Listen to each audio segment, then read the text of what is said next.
লক্ষ্মীঝাঁপি সিরিয়ালের আজকের আপডেট। এপিসোডের শুরুতেই গল্প একদম উত্তেজনার চূড়ায় পৌঁছে যায়। সরকার বাড়িতে হাজির হন পুলিশ অফিসার সুকুমার বাবু। তিনি সরাসরি ঝাঁপিকে জানিয়ে দেন লক্ষ্মীঝাঁপি ফিন্যান্স কোম্পানি থেকে লুট হওয়া টাকা বাজারে বিনিয়োগ করা হয়েছে, আর সেই টাকার সূত্র তার দিকেই যাচ্ছে। সুকুমারবাবু স্পষ্ট বলেন, আগে অফিসে তল্লাশি হবে, টাকার সিরিয়াল নাম্বার মিলিয়ে দেখা হবে, সব প্রমাণ পেলে চার্জশিট দিয়ে কোর্টে তোলা হবে। এই কথা শুনেই ঝাঁপি ভেঙে তড়ে, চোখের জল নিয়ে সে বলতে থাকে, এই অভিযোগ সম্পূর্ণ মিথ্যে। সে কোনোদিন এমন কাজ করতে পারে না, কেউ ইচ্ছা করেই তাকে ফাঁসাচ্ছে, এই দাবি করে ঝাঁপি।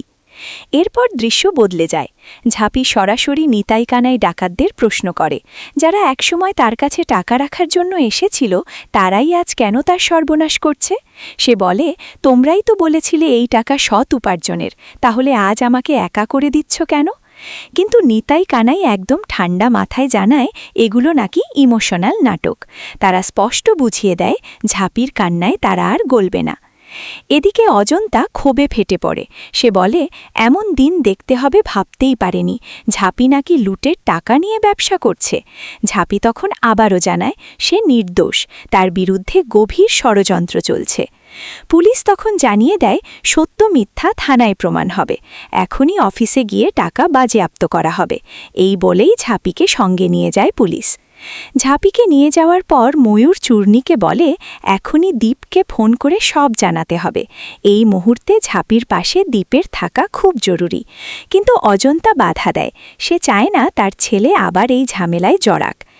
এরপরের দৃশ্যে দেখা যায় লক্ষ্মীঝাঁপি ফিন্যান্স অফিস। পুলিশ পুরো অফিস তছনছ করে দেয়। ফাইল ছেঁড়া, কাগজ ছড়ানো, টেবিল চেয়ার এলোমেলো, সব মিলিয়ে এক বিশৃঙ্খল পরিস্থিতি। ঝাঁপি ক্ষুব্ধ হয়ে প্রশ্ন করে, এভাবে অফিস ভাঙচুর করে কি টাকা পাওয়া যায়? টাকা তো সে নিজেই দিতে রাজি, তবুও পুলিশ থামে না। শেষ পর্যন্ত আলমারির চাবি দেওয়া হলে সেখান থেকেই টাকা উদ্ধার হয়। নাম্বার মিলতেই সুকুমারবাবু ঘোষণা করে, সব প্রমাণ মিলে গেছে, এবার থানায় যেতেই হবে। এই সময় সুকুমারবাবু মনে মনে প্রতিশোধের কথা ভাবে। ঝাঁপি তাকে অনেক দিন জ্বালিয়েছে, এবার সব হিসেব চুকবে। অন্যদিকে ঝাঁপি নিজেও মনে মনে ভেঙে পড়ে। দীপ পাশে নেই, সে বুঝতে পারে এই বিপদে সে একেবারে একা। এরপর ঝাঁপিকে থানায় নিয়ে যাওয়া হয়। চূর্ণী কান্নাকাটি করে পুলিশের কাছে অনুরোধ জানায়, ঝাঁপি নির্দোষ, তাকে ছেড়ে দেওয়া হোক। এই দৃশ্যের আড়ালে দাঁড়িয়ে রনিত মনে মনে বিষ ছড়ায়। সে ভাবে, ঝাঁপি তার প্রস্তাব ফিরিয়ে দিয়েছিল বলেই আজ এই শাস্তি। এবার সে দেখবে ঝাঁপি কিভাবে নিজেকে বাঁচায়। রনিত এরপর ইনকাকে জানায়, ঝাঁপি পুলিশের হেফাজতে, আর দীপ ইতিমধ্যেই লন্ডনে পৌঁছে গেছে। ইনকা নিশ্চিত হয়ে যায় ঝাঁপির সব রাস্তা বন্ধ। সে ঠিক করে এবার লন্ডনে গিয়ে দীপের সঙ্গে নতুন জীবন শুরু করবে। এরপর ঝাঁপিকে লকআপে ঢোকানো হয়। নীলু এসে তাকে সাহস দেয়। সে জানায় আইনজীবীর সঙ্গে কথা বলবে এবং ঝাঁপিকে এখান থেকে বের করবেই। নীলু চলে যাওয়ার পর ঝাঁপি আবার ভেঙে পড়ে। দীপ ছাড়া নিজেকে সে একেবারে অসহায় মনে করে।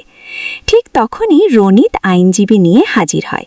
সে ঝাঁপিকে আশ্বাস দেয়, বেল করিয়ে নেবে, তবে তার শর্ত একটাই, জেল থেকে বেরিয়ে আজীবনের জন্য দীপকে ভুলে যেতে হবে এবং তার সঙ্গে থাকতে হবে। ঝাঁপি তখন সব বুঝে যায়। সে স্পষ্ট বলে দেয়, এই ষড়যন্ত্রে রনিত আর ইনকার হাত রয়েছে। রনিতের কোনো সাহায্য সে নেবে না, দরকার হলে জেলেই থেকে যাবে, তবু বিশ্বাসঘাতকের পাশে দাঁড়াবে না।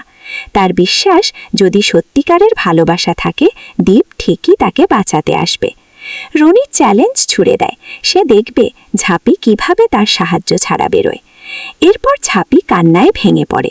ঠিক সেই সময়ে দীপ এসে তার নাম ধরে ডাকে। ঝাঁপি চোখ ভরা জল নিয়ে দীপের দিকে তাকিয়ে থাকে। আগামী পর্বে দেখা যাবে নিতাই ও কানাই আদালতে স্বীকার করবে তাদের জোর করে মিথ্যা বলতে বাধ্য করা হয়েছিল। বিচারক জানতে চাইবেন কার নির্দেশে এই মিথ্যা। তখন তারা আঙুল তুলবে সিনিয়র পুলিশ অফিসার এসডিপিও ম্যাডামের দিকে। বিচারক প্রশ্ন করবেন, আইনের রক্ষক হয়ে তিনি কিভাবে এমন কাজ করতে পারেন। উত্তরে এসডিপিও ম্যাডাম বলবেন, তিনি নাকি সত্যের স্বার্থেই এসব করেছেন। শেষ পর্যন্ত আদালতের রায়ে এসডিপিও ম্যাডাম 2 মাসের জন্য সাসপেন্ড হন এবং ঝাঁপি সরকারকে 3 বছরের কারাদণ্ড দেওয়া হয়। তবে দীপ দৃঢ়ভাবে ঝাঁপিকে জানায় সে থাকতে কখনোই ঝাঁপিকে জেলের মাটি ছুঁতে দেবে না। এই ছিল লক্ষ্মী ঝাঁপি সিরিয়ালের আজকের আপডেট। ভিডিওটি যদি ভালো লাগে তাহলে একটি লাইক করবেন আর এরকম আরও সিরিয়ালের আপডেট পেতে চ্যানেলটিকে সাবস্ক্রাইব করে রাখবেন।